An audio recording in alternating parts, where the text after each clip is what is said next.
오늘은 우리 기독교회가 지키는 사순절 첫 번째 주일입니다. 사순절은 부활절 전 46일간으로서 금년의 사순절은 지난 수요일에서부터 시작되었습니다. 사순절 기간은 우리를 위해 순환당하신 예수님의 고난과 죽음을 기억하면서 경건한 신앙생활에 힘쓰는 기간인 것입니다. 그런데 많은 크리스찬들이 예수님의 순환은 그의 사역 마지막 부분에 일어났다고 봅니다. 그러나 사실은 우리가 성경을 바로 읽어보면 예수님의 순환은 그의 사역과 함께 시작되고 있는 것을 읽어볼 수 있습니다. 그 좋은 예가 오늘 봉독한 본문 말씀의 내용입니다. 그는 40일 기도 후 마귀에게 시험을 당하심으로 그의 사역을 시작하고 있습니다. 이 점에서 오늘 말씀을 중심으로 우리 크리스찬과 시험에 관해서 같이 묵상해 보려고 합니다. 삶이 있는 곳에는 언제나 시험이 있습니다. 공부하는 학생들이 시험이 없는 학교 생활을 원하지만은 시험이 없이는 성장과 진학이 불가능해지는 것입니다. 마찬가지로 우리의 삶도 시험을 통과하지 않고서는 성숙한 인격과 창조적인 삶으로 전진해 갈 수 없는 것입니다. 이처럼 우리의 삶과 시험은 불가분리의 관계에 놓여 있습니다.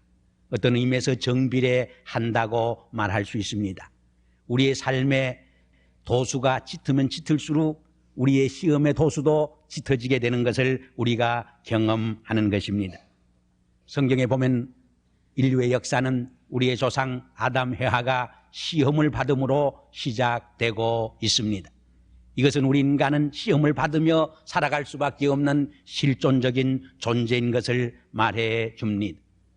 오늘 본문 말씀 속에서도 예수님이 시험을 당하심으로 그의 미니스트리를 공생애와 사역을 출발하고 있습니다. 이것은 무엇을 우리에게 말해주는 것입니까? 우리 믿는 성도들에게도 이 시험은 불가피한 것이라고 하는 것을 우리에게 말해주는 것입니다. 많은 크리스찬들이 잘 믿는 성도들에게는 시험이 없다고 생각을 합니다. 우리가 시험을 받는 것은 믿음이 없거나 믿음이 연약하기 때문이라고 생각을 합니다. 그러나 그것은 잘못된 생각입니다. 우리가 오히려 잘 믿고 진리대로 살고 의롭게 살려고 할 적에 더 많은 갈등과 환난과 박해와 핍박이 다가오는 것을 기독교 역사는 우리에게 말해 줍니다. 우리가 생명을 위해 살려고 할 적에, 진리를 위해 살려고 할 적에, 의를 위해 살려고 할 적에 더 많은 환난과 핍박과 시험이 우리에게 다가오는 것을 우리는 경험하는 것입니다. 어떤 수도사가 신령한 눈이 떠였었는데 길을 가다 보니까 교회당 지붕 위에 마귀떼들이 낮잠을 쿨쿨 자고 있습니다. 참 이상하다, 신기하다 하고 그 교회당 안으로 들어가 봤더니 온 성도들이 기도하다가 졸고 있습니다. 성도들이 쿨쿨 졸고 있으니까 마귀들도 낮잠을 자고 있더라는 이야기입니다. 다시 길을 가다가 성전 꼭대기를 바라보니까 많은 마귀들이 창과 칼을 가지고 지붕을 팍팍 찌르면서 악을 쓰고 있습니다. 참 이상하다 하고 다시 그 성전을 들어가 봤더니 이번에는 성도들이 가득히 모여서 찬양하고 기도하고 열심히 예배를 드리고 있었던 것입니다. 성도들이 열심히 예배를 드리고 찬송하고 기도하니까 마귀들도 지지 않기 위해서 열심히 악을 쓰고 시험을 하고 있더라는 이야기입니다. 이야기는 우리에게 깊은 상징적인 교훈을 던져줍니다. 죽은 사람에겐 시험이 없습니다. 산 사람에게 시험이 있습니다. 산 사람에게 사탄이 시험을 해오는 것입니다. 그래서 사도 바울은 무릇 그리스도 안에서 경건하게 살고자 하는 자는 핍박을 받으리라고 말씀을 했습니다. 오늘 본문 말씀에서도 예수님이 사탄에게 시험 받으신 것은 40일 금식기도 전이 아닙니다. 후입니다. 우리가 상식적으로 생각해 봐도 40일 금식기도 후가 더 성령이 충만한 때입니다. 믿음이 충만한 때입니다. 은혜가 충만한 때입니다. 그런데 사탄은 바로 믿음이 충만한 때, 성령이 충만한 때 오히려 시험을 했다고 하는 것입니다. 여기에 아주 중요한 진리와 교훈이 담겨져 있는 것입니다.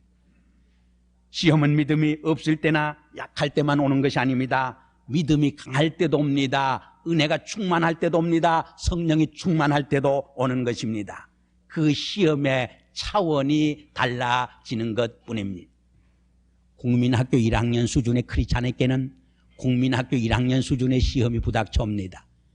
대학교 졸업반의 수준의 크리스찬에게는 대학교 졸업반의 수준의 시험이 부닥쳐오는 것을 우리는 경험합니다.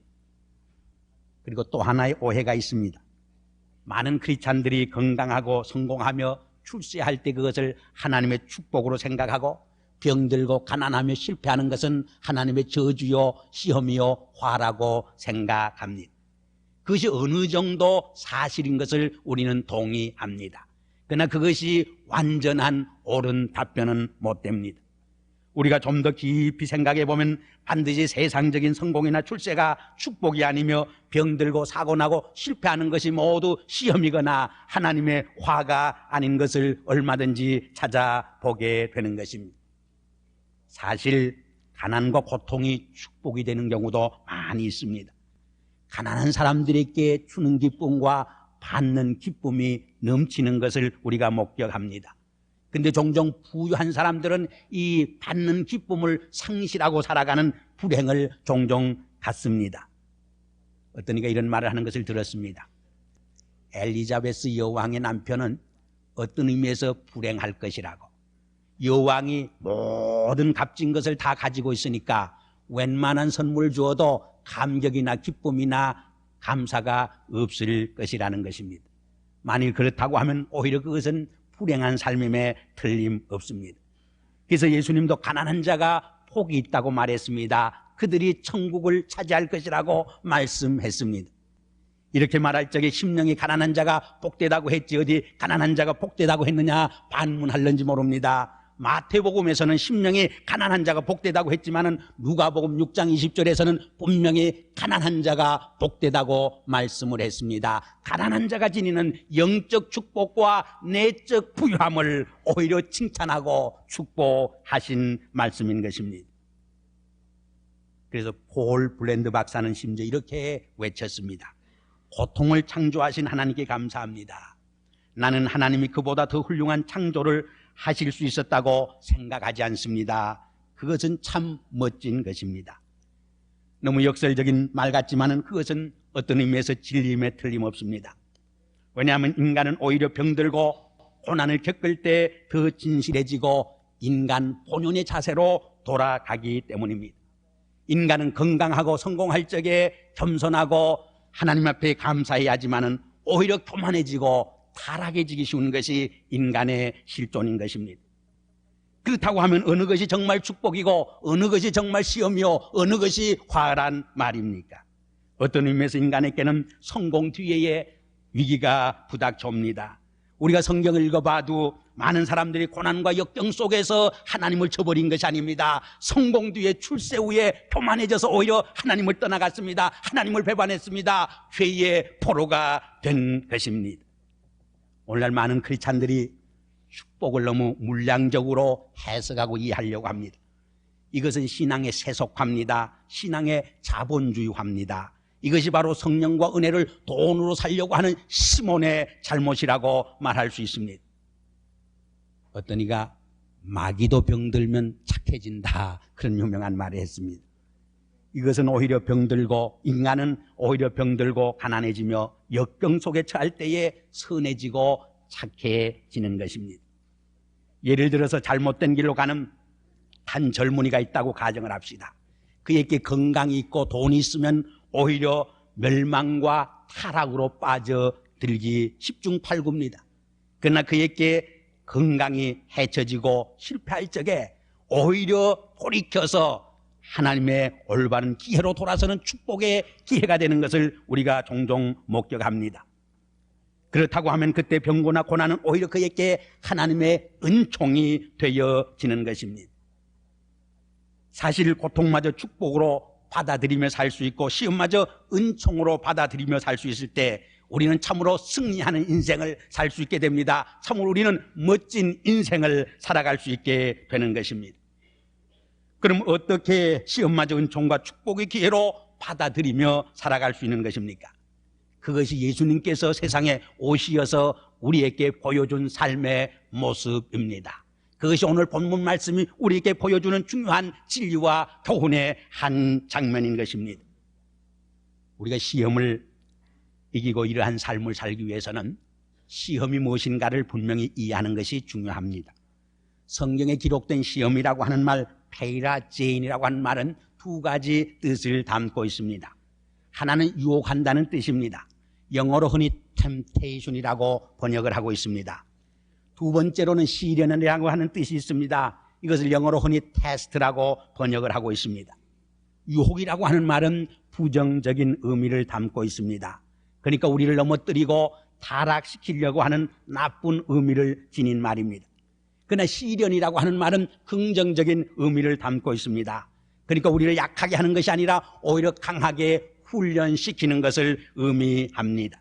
다시 말해서 유혹은 우리를 하나님께 불순종케 함으로 죄에 빠지게 하고 타락케 하며 파멸시키는데 그 목적이 있지만은, 시련은 우리를 더 큰 하나님의 그릇으로 사용하게 하기 위해서 훈련하고 정화시키며 우리의 내면적인 삶을 연단시키는 것을 의미하는 것입니다. 헤하가 에덴 동산에서 뱀으로부터 받은 시험은 유혹적인 시험이었습니다. 그러나 아브라함이 아들 이삭을 모리아 산상에서 바치도록 받은 시험은 시련적인 시험이었습니다. 그는 이 시련적인 시험을 통해서 오히려 믿음의 조상이 된 것을 우리는 알고 있습니다. 이 시련적인 시험은 우리에게 용광로를 연상시켜 줍니다. 용광로 속에 쇠가 들어갔다 나오면 모든 불순물이 다 배제되고 순전한 것만 남게 되어지는 것입니다. 시련이라고 하는 것은 때로 가혹하고 견디기 어려운 고통이 되지만은 우리의 인격을 순결시키고 성장시키며 우리의 신앙을 정화시켜 주는 것입니다. 그리고 우리의 삶을 변화시켜서 우리의 삶 속에, 우리의 인격 속에 예수 그리스도의 형상을 빚어주게 되는 것입니다. 이 점에서 유혹은 사탄에서 오는 것이고 시련은 오히려 하나님께로부터 오는 것이라고 말할 수 있습니다. 그리고 꼭 같은 사건을 통해서도 그것이 유혹이 되게 하느냐 시련이 되게 하느냐 하는 것은 우리가 어떠한 마음의 자세로, 어떠한 삶의 자세로 그 시험에 대면하고 직면하느냐에 달려있는 것입니다. 우린 예수님께서 당하신 시험에서도 이 양면성을 찾아볼 수 있습니다. 마귀는 예수님을 유혹했지만은 예수님은 그것을 오히려 시련의 기회로 삼으신 것입니다. 그래서 오늘 본문 1절에 보면 이렇게 기록되어 있습니다. 그때 예수께서 성령에게 이끌려 마귀에게 시험을 받으러 광야로 가시었다고 했습니다. 이 한 사건 속에 성령과 마귀가 함께 역사하고 있는 모습을 보게 됩니다. 인간이 다른 동물과 다른 점은 어떤 사건에 부닥치게 될 때 그것에 대해 본능적으로 반응하지 아니하고 그것을 되새겨봄으로써 창조적인 응답을 할 수 있다고 하는데, 인간의 특권과 무엇이 있습니다. 이것이 인간과 동물, 믿는 크리스찬과 넌 크리스찬, 비크리스찬들의 차이입니다. 반응, 리액션과 응답, 레스판스는 비슷한 것 같지만은 그 내용과 의미는 하늘과 땅의 차이입니다. 반응이 무엇입니까? 조건 반사적으로 행동하는 것을 말합니다. 아무 생각 없이 본능적으로 취하는 행동을 말합니다. 그러나 응답은 하나의 의미를 생각하면서 답변하는 것을 말합니다. 인간은 단순히 반응하지 아니하고 응답하며 살아간다는데 인간다움이 있습니다. 어떤 일에 직면할 때 보고 느낀 대로 행동하는 사람은 반응으로 살아가는 사람들입니다. 그러나 보고 느낀 그 배후에 숨겨진 의미를 생각하면서 살아가는 사람은 응답하며 레스판스에 의해서 살아가는 사람들인 것입니다. 더 구체적으로 말해서 배가 고플 적에 그가 배가 고프다고 하는 것만 생각하고 행동하는 사람은 반응에 의해서 살아가는 사람입니다. 이런 사람은 돌이 떡덩이가 되게 하라 할 적에 그 시험에 넘어질 수밖에 없는 것입니다. 그러나 그렇게 하는 것이 옳은지 그른지, 하나님의 뜻인지 하나님의 뜻이 아닌지, 그 결과가 어떻게 될 것인지 거기에 대한 질문을 던져보면서 적절한 행동을 취하는 사람은 응답에 의해서, 레스판스에 의해서 살아가는 삶을 의미합니다. 예수님께서 변화산상에서 기도하시고 변형되신 후 산 아래로 내려오신 적이 있습니다. 그때 병든 아이를 데리고 온 아버지가 예수님께 무엇이든지 할 수 있거든 우리를 불쌍히 여겨서 도와달라고 호소합니다. 그때 예수님께서 하시는 말씀이 할 수 있거든이 무슨 말이냐? 믿는 자에게는 능치 못한 것이 없느니라 답변을 하십니다. 여기서 예수님의 최대 관심의 초점은 할 수 있느냐 없느냐 있지 않았습니다. 그것이 하나님의 뜻이냐 아니냐 있었습니다. 그것이 옳은 일이냐 흐른 일이냐에 관심의 초점이 있었습니다. 이것이 바로 응답에 의해서 레스판스에 의해서 살아가는 크리스찬의 삶의 모습인 것입니다. 우리 예수 믿는 사람들은 돈이 있다고 내 마음대로 쓸 수 없는 것입니다. 죄의 도구로 돈을 사용해서는 안 됩니다. 이기적인 목적을 위해서, 향락을 위해서, 사치를 위해서 써서는 안 되는 것입니다. 이 돈을 쓸 적에 하나님의 영광이 이루어질 것인가, 하나님의 뜻이 이루어질 것인가, 얼마나 사회에 기여하고 공헌할 것인가 하는 질문을 던지면서 쓸 수 있어야 하는 것입니다. 바로 이것이 레스판스에 의해서 살아가는 크리스찬의 모습이요 자세입니다. 결국 시험이 왜 오고 언제 오느냐 하면 어떤 사건에 직면했을 때 그것이 성공이든 실패이든 그것이 좋은 일이든 나쁜 일이든 마귀는 우리로 하여금 나의 이기심을 충족시키고 죄를 범하도록 반응 리액트하라고 충동하고 유혹을 합니다. 그러나 우리의 속에서는 양심이 나로 하여금 하나님의 음성에 귀를 기울이게 합니다. 그래서 결국 이 둘 사이에서 내적 싸움이 생기게 됩니다. 이때 우리의 마음에 갈등이 생기고 우리는 시험을 받게 됩니다. 우리가 이러한 양자택일의 기로에서 하나님의 기뻐하시는 일을 택하고 결단하면 그것은 시련이 되고 그것을 통해서 나의 인격이 성장하고 우리의 신앙이 확고해지며 성숙되지만은 마귀가 기뻐하는 일을 택하게 될 적에 타락과 멸망으로 빠져들게 되는 것입니다. 그런데 문제가 여기 하나 있습니다. 시험을 당하는 순간에 생각해 볼 때 사탄의 말이 얼마나 달콤한지 모릅니다. 그것이 더 옳은 것처럼 느껴집니다. 그것이 더 행복과 성공으로 향한 길처럼 보여집니다. 무엇보다도 나의 이기심과 욕심을 충족시켜주기 때문에 나를 가장 생각하고 나를 가장 위한 말로 들려진다는 데 있습니다. 여기에 큰 문제가 있는 것입니다. 그래서 야고보는 각 사람이 시험을 받는 것은 자기 욕심에 끌려 미혹되미니 욕심이 잉태한 즉 죄를 낳고 죄가 장성한 즉 사망을 낳느니라 말씀했습니다. 결국 우리가 시험을 받고 시험에 빠지는 것은 나의 욕심과 이기심 때문이라는 것입니다. 이것이 나를 넘어지게 하는 장애물이요 거침돌입니다. 이 탐욕과 이기심이 우리 앞에 전개되는 사물을 바로 바라보지 못하게 만들고 하나님이 기뻐하시는 일이나 하나님의 영광을 위해 선택하고 결단하지 못하고 마귀가 기뻐하는 일을 선택하는 실패자가 되게 하는 것입니다.